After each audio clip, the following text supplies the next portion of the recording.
kan en sal herstel. Deur Aaron Thiel. Hoofstuk 2. Die pottebakker en die klei. Hierdie les bied 'n lewensveranderende perspektief. Jou man is nie die vyand nie. Soms verander God nie dadelik ons omstandighede nie, omdat hy juist daardie omstandighede gebruik om ons te verander. Soos klei in die hande van 'n pottebakker, vorm hy ons harte en leer hy ons nederigheid, geloof, geduld en volkome afhanklikheid van hom. Hierdie hoofstuk herinner ons daaraan dat ware herstel begin wanneer ons ophou probeer om ons mans te verander en God toelaat om ons te verander.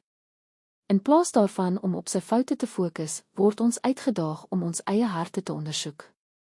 Ons trots neer te lê. God se aangesig te soek en sy volmaakte plan te vertrou. God beloof genade aan die nederiges. Hy beloof om diegene te hoor wat bid.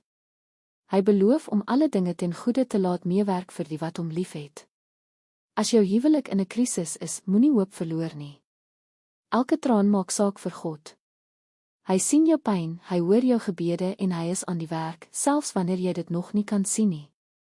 Hierdie les is 'n kragtige uitnodiging tot oorgawe om die pottebakker se hande te vertrou en die vrede te ontdek wat kom wanneer jy God toelaat om werk binne in jou te doen. Lees hoofstuk 2 en skep moed.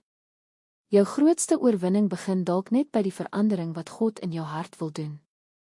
Klik op die skakel in die beskrywing om die volledige hoofstuk te lees.